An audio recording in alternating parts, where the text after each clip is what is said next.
उत्तराखंड में कल वोटिंग होनी है। उत्तराखंड के मुख्यमंत्री पुष्कर सिंह धामी ने कहा है कि सरकार बनते ही हम यूनिफॉर्म सिविल कोड पर काम करना शुरू कर देंगे।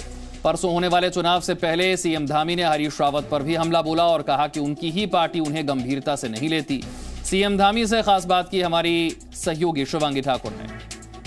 इस वक्त हमारे साथ उत्तराखंड के सीएम पुष्कर सिंह धामी हैं। जनता से इस बार क्या उम्मीदें हैं, क्योंकि इस राज्य का जो अगर हम इतिहास कहें तो लगातार हम देखते हैं कि परिवर्तन यहाँ होते रहा है।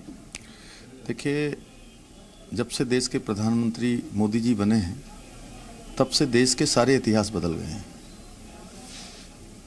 मैं आसाम से आपको बताता हूँ, आसाम में कभी भाजपा की सरकार नहीं बनती थी। एक बार सरकार बनी, दोबारा सरकार बनी। हरियाणा में कभी सरकार नहीं बनती थी, एक बार सरकार बनी, फिर दोबारा सरकार बनी। उत्तर प्रदेश के अंदर 91 से बाद कभी बीच में सरकार नहीं बनी। 2017 में प्रचंड बहुमत की सरकार बनी और इस बार फिर से वहाँ भी सरकार बनने जा रही है और यहाँ भी सरकार बनने जा रही है। और यहाँ पहले ही जो है ये इतिहास बदल चुका है। हमारे यहाँ उत्तराखंड में क्या होता था कि पहले जिसकी सरकार होती थी उसके सांसद नहीं जीतते थे। मोदी जी के बनने के बाद 2017 में भाजपा की ही सरकार थी और भाजपा के ही 5 सांसद जीते थे, इसलिए यहाँ पर प्रचंड बहुमत की सरकार बनने वाली है। आश्वस्त हैं, कोई संदेह नहीं इसमें। अच्छा, अभी चुनाव हुए नहीं है, अभी रिजल्ट नहीं आया है और यूनिफॉर्म सिविल कोड को लेकर आपने एक बड़ी बात कही है। ये कहा है कि राज्य में आपकी सरकार आएगी, शपथ लेते ही इसके लिए जो ड्राफ्ट बनाया जाएगा उसकी कमेटी जो है वो आप तैयार करना शुरू कर देंगे ताकि जल्द से जल्द ये राज्य में लागू हो सके। नहीं, देखिए, उत्तराखंड राज्य में इसकी बहुत आवश्यकता है। हम हिंदुस्तान के पहले राज्य होंगे। गोवा में पहले लागू हो चुका है और यहाँ पर गंगा का उद्गम है, देवों का स्थान है, देवभूमि है। हम दोनों तरफ दो सरहदों से यहाँ से जुड़ा हुआ हमारा राज्य है। तो यहाँ पर हम निश्चित रूप से इसको लाएंगे और यहाँ पर लागू करेंगे।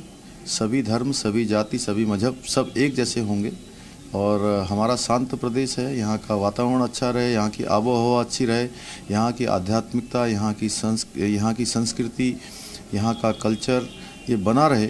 इसके लिए हमने ये तय किया है कि हमारी सरकार जैसे ही नई भाजपा सरकार यहाँ पर शपथ लेगी, शपथ ग्रहण के बाद एक हम इसके लिए कमेटी बनाएंगे जिसमें प्रबुद्ध जन होंगे, विधि के विशेषज्ञ होंगे, समाज के क्षेत्र में काम करने वाले लोग होंगे। उन सभी को लेकर उनकी कमेटी बनेगी। वो कमेटी एक ड्राफ्ट तैयार करेगी और उनके ड्राफ्ट के तैयार होते ही सरकार उसको लागू करेगी। तो आरोप तो लगाया जा रहा है बीजेपी पर ही कि जो हिजाब का मुद्दा है वो कर्नाटक से शुरू करके कहीं ना कहीं उत्तर भारत की ओर राजनीति के लिए ये सब चीजें जो हैं वो शुरू की गई हैं, उनकी ओर से आरोप लगाया जा रहा है।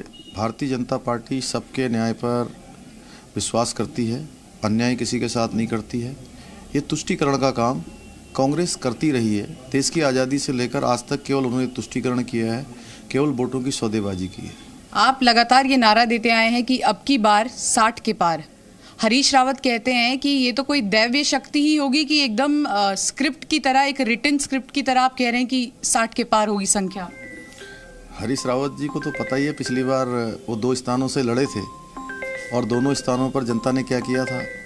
और दूसरी बात यह है कि हरीश रावत जी को आप लोग पता नहीं इतनी गंभीरता से क्यों लेते हैं, जिन व्यक्ति को उनकी पार्टी गंभीरता से नहीं लेती है। और हम पिछली बार 57 जीते थे, इसलिए हमने 3 बढ़ा के बोले हैं।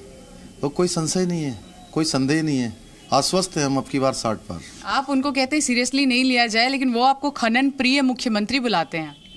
उनके समय में जो काम हुए हैं, जो घोटाले हुए हैं, जो भ्रष्टाचार हुआ है, वो क्या है कि जिसकी जैसी करनी वैसी भरनी। यानी कि उनकी जो है जैसा उनकी सोच है वो दूसरों से भी उसी प्रकार की उम्मीद करते हैं। हमारी सरकार पारदर्शिता के साथ चलने वाली सरकार है। हमारी सरकार जो है भ्रष्टाचार मुक्त सरकार है। उनकी सरकार में जो काम हुए थे, आपको मैं याद दिलाता हूँ, आपने हरीश रावत जी को देखा था टेलीविज़न पर, वो क्या कह रहे थे? जितना लूटना है लूट लेना, जितना कमाना है कमा लेना, मैं आंखें बंद कर लूँगा। और गंगा माँ वो जो है त्राही माम चिल्ला रही थी। इतना खोदा गया, इतना जो है वहाँ पर खनन किया गया। एक डीएफओ कल्याणी होती थी, उन कल्याणी के ऊपर डंपर तक चढ़ा दिए गए। बहुत बहुत शुक्रिया हमसे बातचीत करने के लिए। तो साफ तौर पर आपने देखा कि यहाँ पर कहते नजर आए पुष्कर सिंह धामी कि जैसे ही शपथ लेंगे, हमारी सरकार बनेगी, ड्राफ्ट को बनाने के लिए तुरंत कमेटी का गठन किया जाएगा और जनता से ये वादा ठीक चुनाव के 2 दिन पहले। कैमरा पर्सन राजेश के साथ शिवांगी ठाकुर, जी media. Presenting V News app, available on Google Play and App Store. Download it now.